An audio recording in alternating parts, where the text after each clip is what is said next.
Hello and welcome to another Precision Flyer Repairs video. This one is from a request from a channel subscriber who asked me to show how to remove a chassis from the shell of an American Flyer Alco PA. And so I thought I'd take a few minutes to demonstrate that. Which reminds me, if you would be so kind as to subscribe to my channel, click the bell and the word all. That way you'll be given notification anytime I post new material. Also, while we're taking care of administrative work, if you're at all interested in learning more about precision flyer repairs, please feel free to visit my website. You can drop me a note through the contact page there or email me at precisionflyerrepairs@gmail.com. Thanks. So let's get started. The first thing that I would recommend is have a cradle. This is one that I've actually been using since about 1997. It's homemade, but I've really come to like it. I like the way that it's open in the middle. I can get my hands on the work while it's supported through the end channels. And before I start work though, each and every time, I put down a clean white cotton cloth and make sure that it gets down into those channels so they offer all the support that they can. There we go. This keeps the shell of whatever I'm working on protected and clean. If you use the foam cradle over and over, don't do this liner, you'll soon find yourself transferring grease from the foam to whatever you put there, and the foam is very hard to clean. So keep a few of these around and save yourself some trouble. All right, sometimes people ask, well, what about if the object is shorter than this? And what I do is I just position it here at one of the ends. Even the tender or whatever typically get held in place pretty well that way. So the opposite also gets asked, well, what if it's longer than this cradle? Sure, that happens too with things like northerns.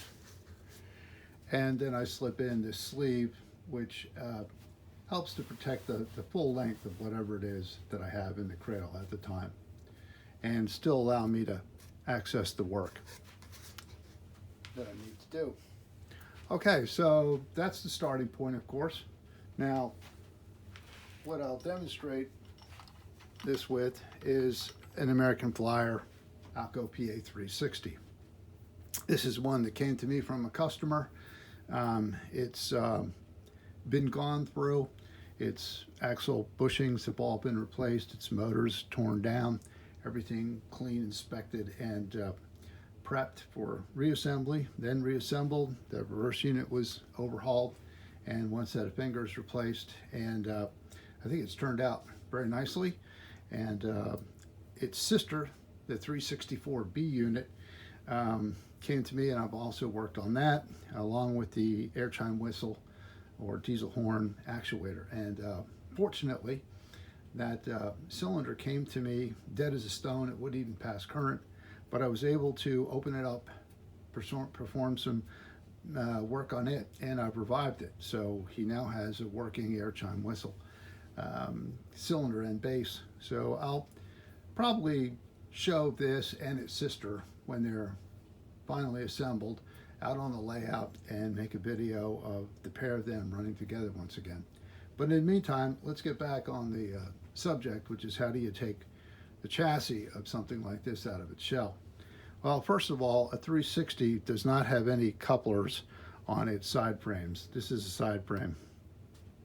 And that's because a 360 is semi-permanently connected to its partner B unit, in this case a 364, by a tow bar.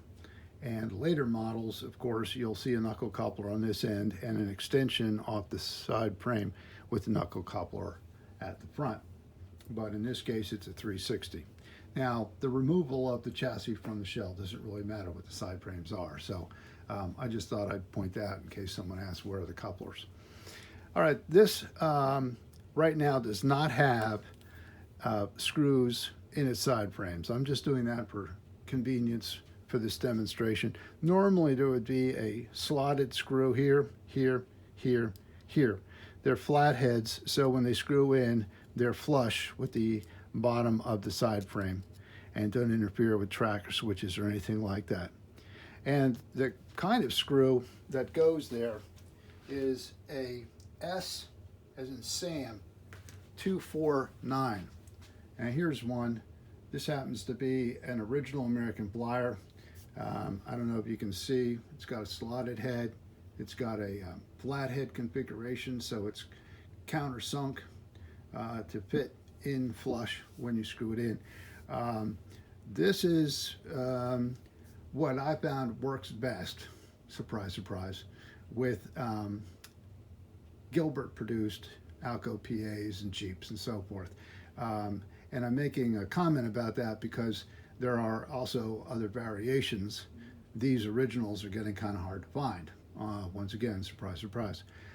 There are black Phillips head versions of this that were used by Lionel when they later produced diesels. They sometimes work fine. I find their threading to be a little finer instead of as coarse as these. Sometimes the outside diameter of the threaded shank also a little smaller. So they may not always work as well in an original American plier truck. There's also now some wood screws, just a wood screw this small, that are pointed on the end and not quite as long, being sold as S249s. But in this case, this engine's all original, and including the screws. So there would be one of these here, here, here, and here. And what you do is simply use a small flathead screwdriver. This happens to be a Craftsman Precision, of which I have a set that goes all the way down, branching into the WIA brand, similarly produced screwdrivers to less than 1 millimeter wide, just because I find having that full variety of flat heads come in very handy. But you just take that small screwdriver and unscrew both pairs of those S249s and put them aside. And at that point, on an 360, you're ready to remove the side frames. They just slide right off, and there you go. These side frames, as you'll notice, don't have pickup feet on them, or pickup shoes on them, and that's because the early Gilbert diesels didn't come that way. And later Gilbert learned, hey, we get less sparking of the wheels on the rails and less buildup of the arcing residual on the wheels if we just put a contact shoe on our side frames. And so they did that later for better continuity and connection with the tracks. Here's the rear one. You can see this fixture back here for where the semi-permanent tow bar gets its shoulder screw put in. Okay, so there you have that. And oh, on Lionel produced diesels, it's not that simple. They do have a contact shoe in box with a spring inside, and when you take it out, you'll find that they're soldered. So you will have to, on a Lionel diesel, take the solder off the top of the box in order to fully remove the side frame if you so desire. Otherwise, on a Lionel, you can just usually let the side frame rest alongside the engine. Okay, now you're at the point of being able to access the screws that hold the body to the chassis, or vice versa. Now, it's possible to reach and access them without having taken the side frames off. But honestly, I find it a whole lot easier to get at them, less chance to upset anything or abrase the paint on your side frame if you just take them off. There'll be 1, 2, 3 screw holes in this sheet metal chassis for where that can get mounted to the shell in the back section, and then 1, 2, 3, 4 locations and screws in the forward truck area. Now, the fact is that adds up to 7, of course, but very seldom, even from the factory, are you going to find 7 screws. More often, you're going to find 1 back here, 1 over here, then 1 diagonally opposite up front here, and then 1 holding the headlamp fixture here, and 1 opposite it, just holding the chassis to the shell over here. So that's 1, 2, 3, 4, 5 is quite common and typical even from a factory produced unit. So what you'll do is go in with a slightly bigger flathead screwdriver. This is not going to get you the bite on the head of the screws that are in there, as well as something like this. Those screws are what are referred to as an S319. So the little itty bitty ones holding your side frame on was an S249, S249, and the ones holding your chassis to the shell are S319. Now this is an original Gilbert. It's got a domed head, it's got the coarse threads, again, original S319s are getting hard to find. And so you'll find a number of reproductions of these out there. You'll find Phillips heads, which also are what Lionel used. They'll be black very often. You'll find pan head versions of these, so it's not as domed, it's just a broader flat kind of pan head, slotted though like the original, not Phillips head like the Lionel and other reproductions. The original, hey, once again, I just find they work best if you happen to have them. The thread is coarse and deep. The diameter of the threaded shank is nice and broad, and that's an S319. And again, you'll find 1, 2, 3, 4, 5, typically holding the chassis to the shell. All right, you take them out. It helps to have a magnetized screwdriver to extricate those. If you don't already, you might want to buy yourself a screwdriver magnetizer, demagnetizer. They're quite simple actually. You just put the screwdriver in, you can see it says magnetize and demagnetize. You pull the screwdriver back out after you've inserted it, and any screwdriver you have with some degree of iron content in its steel is going to magnetize. And then you can demagnetize it if you want, because having a magnetized screwdriver always isn't the greatest thing. Okay, so you're learning more than just how to extract a chassis from a shell. I realize that. Sorry for the diversions, but I thought that might be helpful information with the process. So now you're ready to pull it out. Something to be aware of before you do. Many of these older shells get concave here. They actually start to move in toward each other, side toward side. That's because there's nothing supporting these to keep the plastic from wanting to fold in on itself. And so it's especially tight, usually between my fingers. And that's okay. Removing the chassis, it usually accommodates that pretty easily. Putting the chassis back in, you may have to, in the process, flare these open gently with your fingers in order for the chassis to fit back in. One other thing is when you find your chassis, let me get this positioned for myself to grab it. You should be able to take this S319 screw out, and at the same time, were you to want to just replace your light bulb, be able to pull this panel out like this. It's designed so you can pull this light bulb panel out and replace the light bulb without having to remove all the other screws and lift the chassis. That's good for you to remember, because when you put this chassis back in the shell, make sure that this tab with the hole in it is on top of the sheet metal chassis frame, and that way you only have to take one screw out to change your light bulb and not extricate everything else instead. So to remove the chassis, I like to grab both trucks and gently kind of wiggle it out, inchworm it style out. You can feel it resisting me, or I can feel it resisting me. You might be able to notice that. And it's even grabbed onto the frame tight enough that it doesn't want to let go. But there you have the chassis and full assembly of the first unit and trucks removed from the shell. Let's just take a look at this quickly. This is a 360, which is early Gilbert production. And they gave us a convenience. These little wire hold downs here actually keep the wires not only orderly, but deliberately along the center line of the chassis. And there's a reason for that. you don't want to pinch these wires in these mounting holes between the frame and the body posts in the shell. You can disconnect them there, you can bare them, you can short them to the frame, and generally you don't want to do that. It also upsets the look of the shell on the frame if there's something between this frame and the shell. It just won't sit level as well as it should.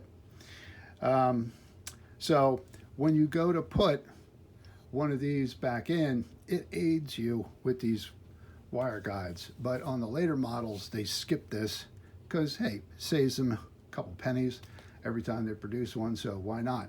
You just need to be careful of these wires when you go to put it back in the shell so as they clear all of the body posts and don't get pinched.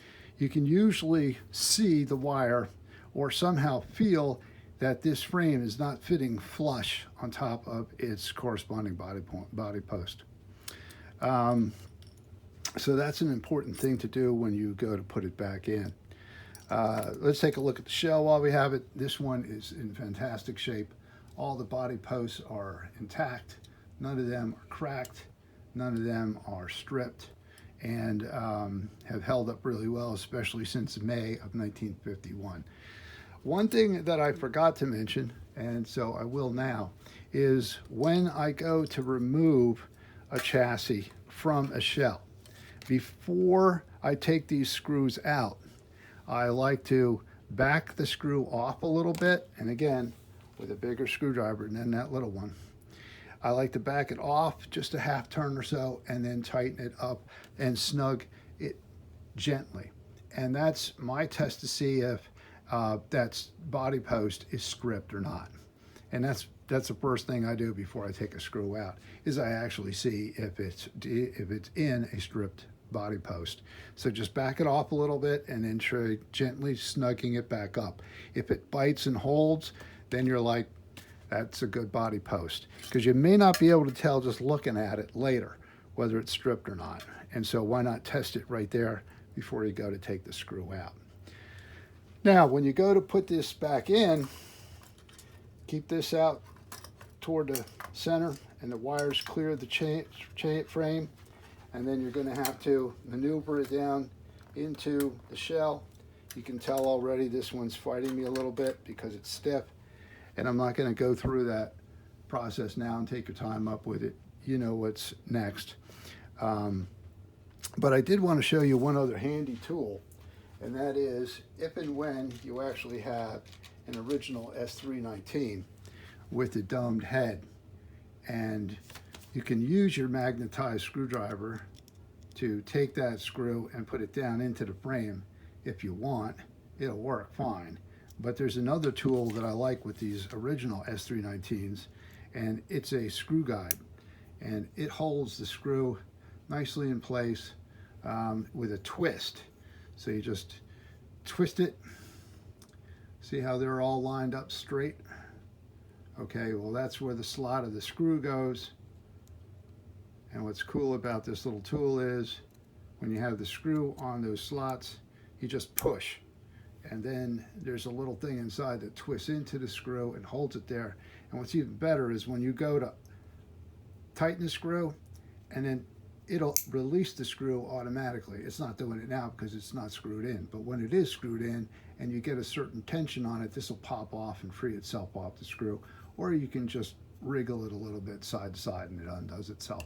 Just a handy little tool to have specifically for doing this sort of thing. But it doesn't work on everything. It doesn't work on some reproduction S319s. It loves to work on original S319s. One more reason I like it when that's what an engine comes with.